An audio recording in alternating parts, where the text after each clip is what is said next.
Welcome back, my friends, to Loreplay, the show where haunted gets hot and bothered with comedy, and where ghosts don't just rattle chains, they press charges.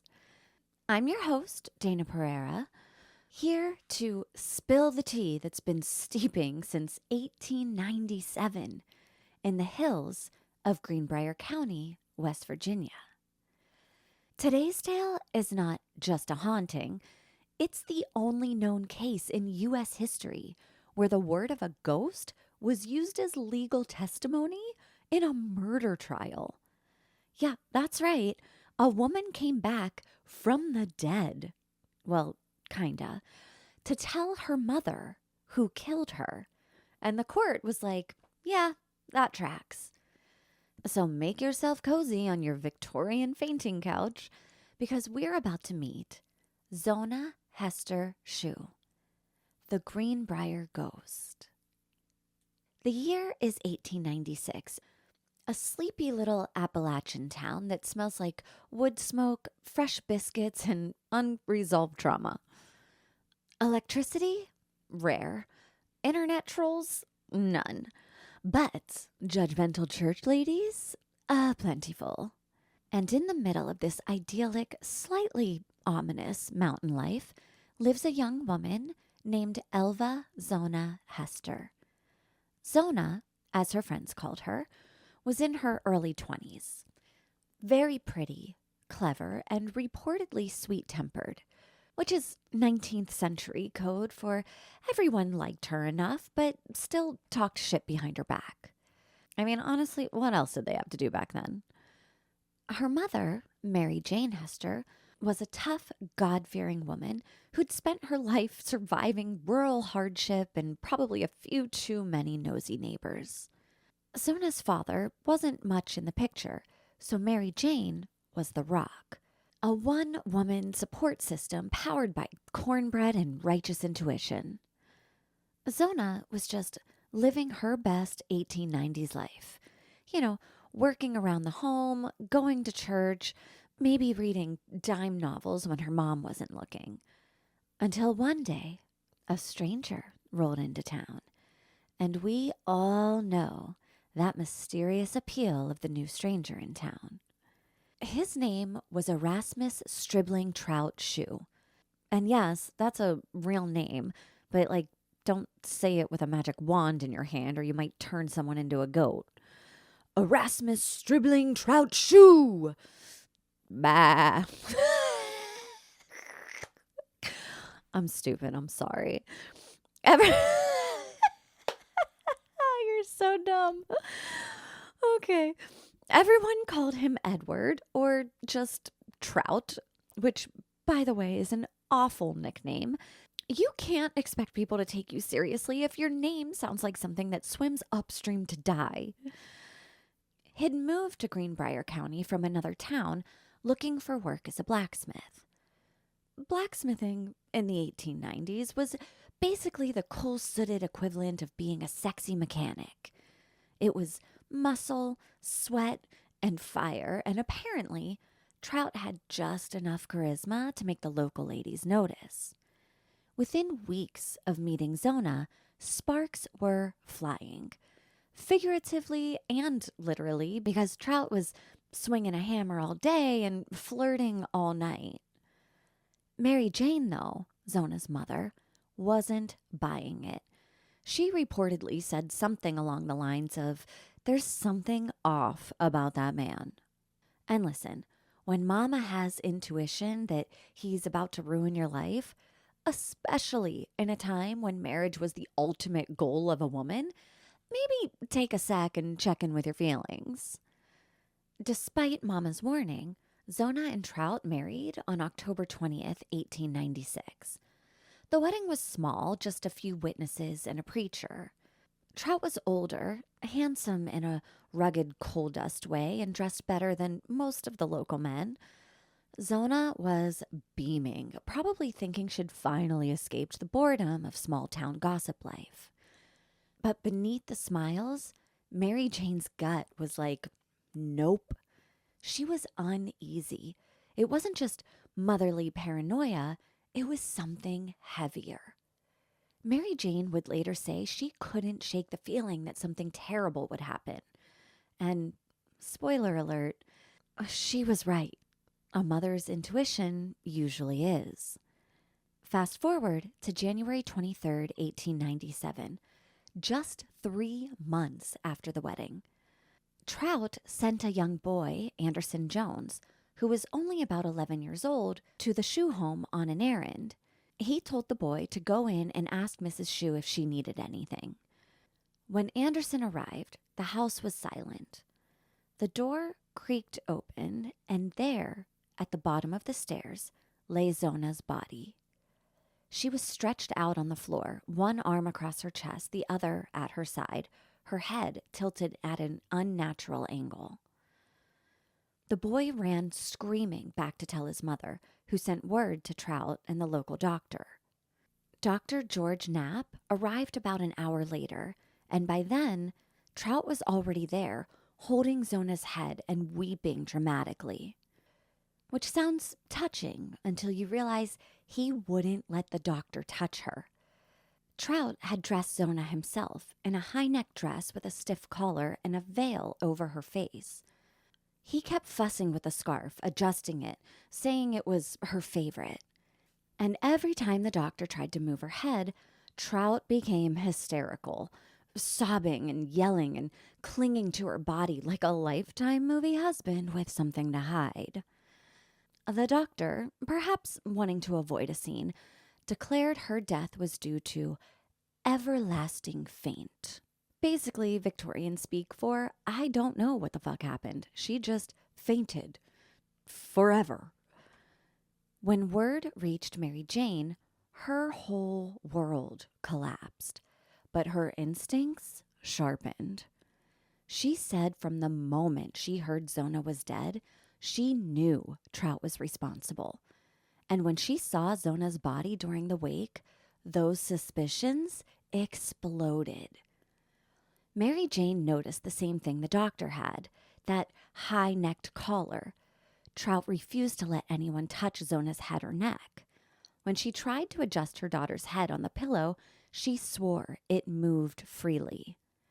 Mary Jane reportedly said later, I tried to fix her head, but it fell to one side. She left the house furious and determined. And here is where things get real Loreplay. Mary Jane didn't just pray for answers, she demanded them from Zona herself. For weeks, Mary Jane prayed every night for her daughter to come to her. And one night, Zona did. According to Mary Jane's sworn testimony, the ghost of her daughter appeared in her room 4 nights in a row. She said Zona was surrounded by a bright light and that she spoke clearly, telling her mother the truth. Trout had been cruel, violent, and jealous. And one night, when Zona told him she'd cooked no meat for dinner, he lost his mind. He grabbed her by the throat and snapped her neck, twisting it completely around. Seems a little overboard for having a vegetarian dish, but okay, Trout. The ghost then proved it by turning her head all the way around to face backward. Mary Jane said she could even see the bones in her daughter's neck. When the ghost vanished, she left one last message. Mama, tell them what you saw. And so, Mary Jane did what any good Appalachian mom would. She took that ghost story straight to the prosecutor. Now, this is where things shift from spooky to straight up legendary. Mary Jane went to John Elford Preston, the local prosecutor, and told him her dead daughter had revealed the truth. Now, imagine you're that guy. You're sitting at your desk, probably half asleep, and a furious farm woman bursts in shouting, "My daughter's ghost told me who killed her." Preston was obviously skeptical at first, but Mary Jane was very specific and relentless. And the more he looked into it, the weirder things seemed. People around town said Trout had acted suspiciously before and after Zona's death. He'd been too eager to bury her. had cleaned the house thoroughly after her death, and he'd insisted on dressing Zona himself, which is something no Victorian man did. Preston decided to exhume the body and take a look. The body of Zona Heaster Shue was dug up on February 22nd, 1897, and taken to the local one-room schoolhouse for an autopsy. And let me tell you, this was not your gentle CSI Greenbrier kind of scene. Locals peeked through the windows. The gossiping aunties were damn near pissing themselves with excitement, and Trout hovered nervously the whole time, saying he knew that they wouldn't find anything. Except they did. The autopsy revealed that her neck was broken, her windpipe crushed. She had torn ligaments and bruising on her neck consistent with strangulation. Zona's cause of death was ruled manual strangulation after the local doctor confirmed her neck was, in fact, snapped like a Slim Jim. Mary Jane's ghost story was now terrifyingly accurate. And the ghost, she was making history. Now let's talk about the mystery man that rolled in from out of town and swept Zona off her feet and into a grave, our prime suspect, Trout Shue, because this man's backstory could fill an entire Netflix docuseries. While everyone in Greenbrier County thought he was just a charming blacksmith with a mysterious past, turns out the mystery part was code for huge walking red flag. Like, seriously, ladies, let's dig a little before throwing ourselves into a marriage with a stranger. We need less Hallmark Channel and way more investigative discovery. Investigators soon discovered that this wasn't Trout's first marriage. In fact, he had had 2 wives before Zona. Wife number 1 divorced him for extreme cruelty. Shocking, said no one ever. Wife number 2 died under suspicious circumstances. Oh, really? Said literally everyone. Her cause of death was listed as an accident. You know, the same kind of accident that mysteriously happens after your husband's temper explodes. And Trout never seemed too broken up about it. In fact, between marriages, he reportedly bragged that he wanted to have 7 wives in his lifetime. And unfortunately, he wasn't that far away from it.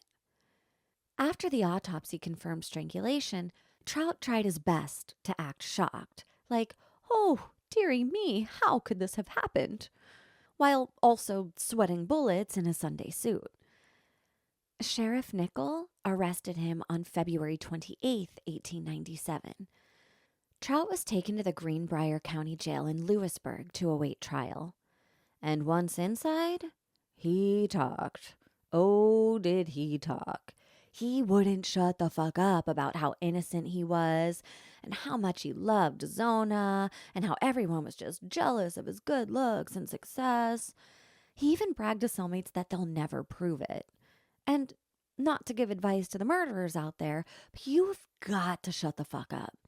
Some of these dumbasses think they're so smart while simultaneously talking themselves straight into the death penalty. It's actually poetic. Now this is where the Greenbrier Ghost story earns its place in supernatural history. Because when Trout Shue was officially charged with murder, the prosecution's entire case was built on the back of one very strange thing: the testimony of a ghost. Okay, technically the ghost wasn't on the witness stand. She was 6 feet under. But her mother, Mary Jane Hester, sure as hell was. The trial began on June 22nd, 1897 in the Greenbrier County Courthouse. The building, by the way, is still standing. You can go visit it.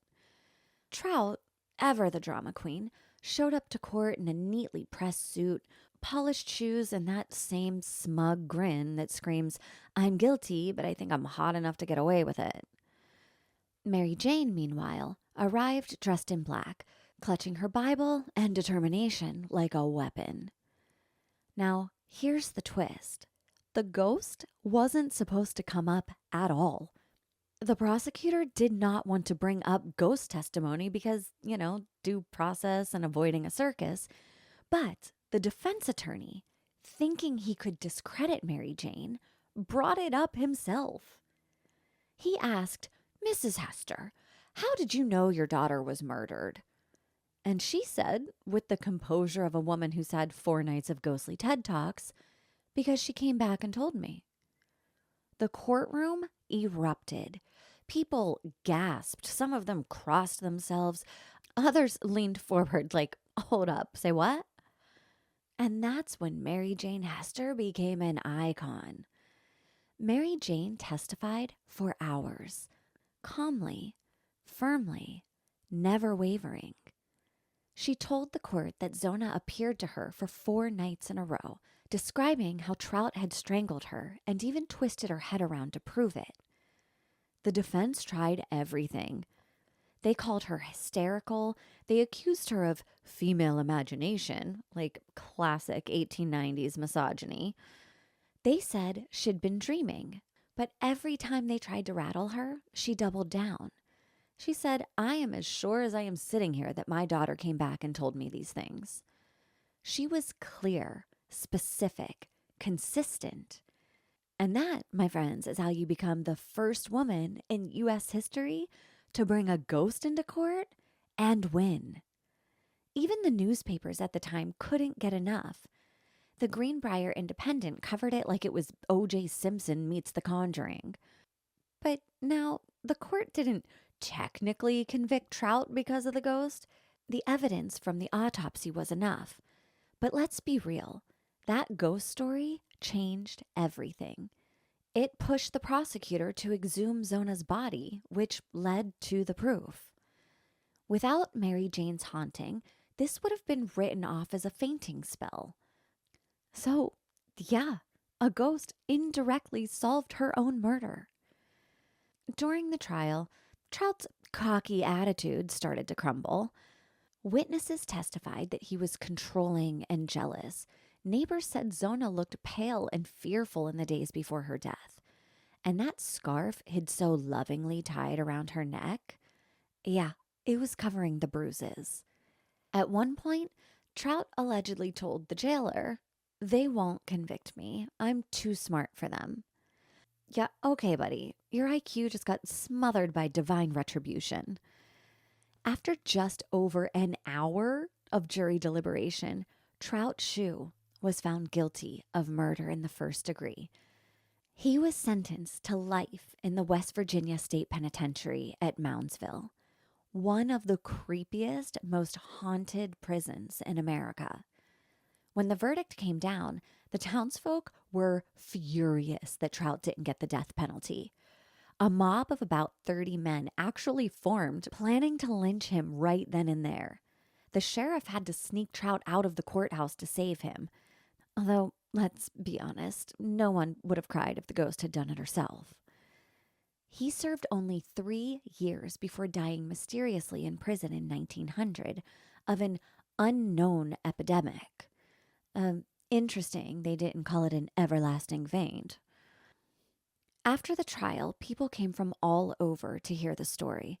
It spread through newspapers, local folklore, and eventually ghost tours. By the 1920s, the Greenbrier Ghost had become one of Appalachia's most beloved spooky tales. Part cautionary tale, part feminist legend, part supernatural flex. Because let's face it, in an era where women's voices were often ignored, Zona Heaster Shue literally had to die and resurrect herself to be heard. And she did, loudly. Mary Jane lived until 1916, still swearing every word of her ghost encounter was true. She never took it back and she never softened it. We love a bad bitch that gives that kind of energy. So, Trout Shue's justice is served, and Mary Jane Hester's ghost-powered detective work has officially broken the American legal system in the most iconic way possible. But here's the thing about ghosts. They don't just fade into history, they evolve, like folklore Pokemon. She went 19th century style viral. After the trial, newspapers all across the East Coast picked up the headlines. Ghost helps solve murder in West Virginia. Everyone from rural farmers to fancy parlor ladies were gossiping about the ghost woman who testified from beyond. And they all had questions. Did the ghost really appear? Did the mother hallucinate? Or was it just one of those spooky mountain folk tales that outsiders love to patronize? The press didn't give a shit. They loved it. The combination of a tragic young woman, an evil husband, and divine revenge made it tabloid catnip. Remember, this was the era of yellow journalism. Newspapers sold drama like Starbucks sells PSLs. By the time the story had hit big cities, Zona Heaster Shue had become the first supernatural celebrity of Appalachia. When a story like this spreads, it stops being just about facts, it starts being about meaning. Zona became a symbol. Mary Jane became a saint of maternal intuition. And Trout, he became every don't trust the mysterious drifter cautionary tale rolled into one. The Greenbrier Ghost became Appalachian Shakespeare. Retold, reshaped, and exaggerated. Some versions said Zona floated through the window every night for weeks. Others claimed the entire town saw her spirit glowing on the hillside. One storyteller even went as far as saying that Trout confessed because the ghost appeared to him in his cell. But that's folklore for you. The more it's told, the stronger it grows. By the 1930s, West Virginia storytellers were performing the Greenbrier Ghost at festivals, church socials, and campfires. She became the Appalachian Ghost. Fast forward to the 20th century, Zona's grave sits off Route 60 near Sam Black Church in Greenbrier County. A peaceful spot, surrounded by farmland and those moody West Virginia hills that look gorgeous until you realize how many murderers and spirits might live there. Her grave in Greenbrier County is marked with a stone that reads Zona Heaster Shue, Greenbrier Ghost, 1876 to 1897. A nearby state historical marker adds the iconic line, the only known case in which testimony from a ghost helped convict a murderer. That's right, a state-funded sign officially says testimony from a ghost. The DMV might ignore your paperwork, but the state of West Virginia fully acknowledges specter-based justice. Every year, ghost hunters, historians, and true crime tourists show up to pay respects. There are TikToks of the marker. Etsy shops sell Greenbrier Ghost shirts. You can even find mugs that say, "Don't make me go full Greenbrier on you." Which, to me, isn't that scary. It's basically the equivalent of, "Don't make me tell my mama on you." Some locals still swear the area is haunted. Visitors claim they feel sudden chills near her grave, or smell flowers out of season, or see a white figure drifting by the fence line. And honestly, if I were Zona, I'd haunt that stretch of highway too. She's got a legacy and brand recognition to protect. So, why does the story still resonate more than a century later? Because beneath the ghostly glow, the Greenbrier Ghost is really about women demanding to be heard, even if they have to haunt someone to do it. Zona Heaster Shue was a young woman in a time when domestic abuse was often ignored, and women's testimonies didn't mean much in court. But when the system failed her, she made her own system. She used the only platform available to her, the afterlife. Mary Jane, too, represents the unshakable mother archetype, the woman who refuses to be gaslit by men in authority. When everyone said, "Let it go," she said, "Nah, my ghost daughter told me the neck thing." God, I am such a slut for poetic justice. A mother's intuition validated by a supernatural act. Scholars of Appalachian folklore often call it folk justice. It's the cultural belief that the truth will always find its way out, even if it has to claw through 6 feet of dirt to do it. That's the Greenbrier legacy. Now, of course, the skeptics came for this story like seagulls at a picnic. Modern historians point out a few possible explanations for Mary Jane's visions. Grief-induced hallucination, repressed knowledge from what she'd already seen on the body, or maybe she just knew Trout was a shady bastard and used the ghost story to force an investigation. Which, I mean, all valid. But here's the thing. Her ghost story still led to the truth. Whether you believe in spirits or not, Mary Jane's testimony worked. It convinced the prosecutor to exhume the body, which exposed the murder. In logic terms, ghost story, go to investigation, go to evidence, go to conviction. Therefore, ghost story equals justice. It's just math. Even the hard-nosed historians end up shrugging and going, okay, but still kind of spooky. And that's what makes it magic. It's both rational and irrational, faith and fact, law and lore. Modern paranormal investigators have visited the Greenbrier site a gazillion times. The most common reports are flickering lights in photographs, unexplained cold spots near the grave, female laughter or sobbing in EVP recordings, and camera batteries draining completely when aimed at Zona's tombstone. One group from Ghosts of Appalachia, a real team, even claimed to capture a shadowy figure of a woman in a 19th century dress on thermal imaging. Now, is it proof? No. But it's pretty on brand for a woman who's been commanding attention since 1897. Even local residents say that on foggy nights, you can sometimes see a faint white glow near the marker, and that if you whisper, "Tell me who did it," the air goes cold. For real though, Zona, if you really want to make people talk when they come to you and whisper, "Tell me who did it," have a trout come flying out of nowhere and slap them in the face. I mean, it's not subtle, but it'll make news headlines. So where does that leave us? The Greenbrier Ghost isn't just a haunting, she's a movement. She's the first recorded case of supernatural testimony. She's an Appalachian feminist icon, and she's proof that the truth doesn't die. It just gets louder. And Trout? Well, he's rotting in an unmarked grave while his victim gets a historical marker.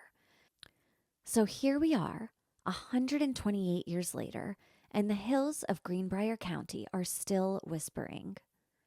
The courthouse stands, the marker gleams, and somewhere out there, a woman who refused to stay silent is still trending in the collective imagination. In legal history circles, the State versus Erasmus Stribling Trout Shue pops up in footnotes of Evidence Law 101. Technically, the ghost wasn't entered as formal testimony. Mary Jane Hester's statements were. But the court transcript and contemporary papers make it clear. Everyone in that room knew a ghost had sparked the case. Legal scholars still cite it as the only American murder conviction prompted by supernatural evidence. It's even used in lectures about extra-legal catalysts, which is fancy speak for stuff the law can't explain but still works. In short, Mary Jane's haunting became Exhibit A in why intuition, or the unexplainable, sometimes leads where logic can't. The Greenbrier Ghost cracked open a whole new trope, the avenging spirit with receipts. After 1897, American folklore is littered with copycats.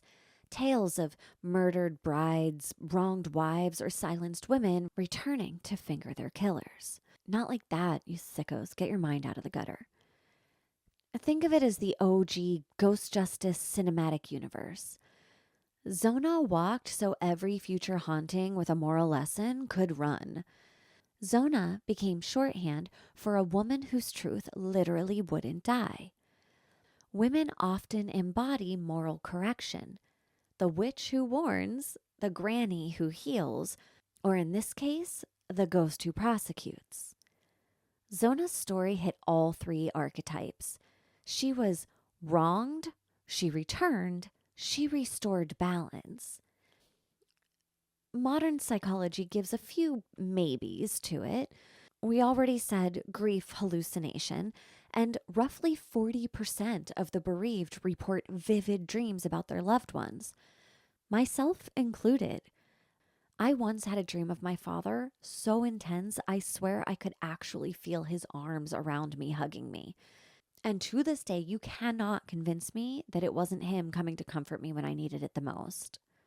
Between sleep and wake, the brain projects sensory memories like a movie reel. Subconscious deduction. Mary Jane saw the scarf, saw the looseness of the neck, put two and two together, and her brain dramatized it as a visit. And yet, no theory fully debunks the precision of what she described before the autopsy. Science gives her probabilities, folklore gives her immortality. Fast forward to the digital age. TikTok creators film at her grave with captions like, POV, you're solving your own murder. True crime podcasts retell it every October. And somewhere, a screenwriter's definitely pitching Greenbrier Ghost, the series. But what keeps her relevant isn't just the jump scare, it's the moral. If the truth matters enough, it will speak, one way or another. In a world that still doubts women's stories, the Greenbrier Ghost hits different. She's the 19th century reminder that believe women sometimes comes with ectoplasm. Let's circle back to the Heaster farmhouse. It's gone now, the wood reclaimed by vines and time. But locals say that on quiet nights, you can hear two women's voices on the wind. One older, steady, and one younger, relieved. No screams, no rattling chains, just a conversation finally finished. Maybe that's peace. Maybe that's closure. Or maybe it's just West Virginia humidity playing tricks with the crickets. Either way, it feels like the mountains remember. And that, my friends, is the story of Zona Heaster Shue, the Greenbrier Ghost. The woman who refused to go quietly, the mother who wouldn't take case closed for an answer, and the only ghost in U.S. history who successfully helped put a man behind bars. It's tragic. It's empowering. And it's a reminder that sometimes the last word isn't written in ink. It's whispered in the dark. If you liked this episode, hit that follow button, leave a 5-star review, and tell your friends about your new favorite podcast, Loreplay. And until next time, I'm Dayna Pereira, reminding you, maybe don't jump straight into a marriage with the mystery guy named after a fish.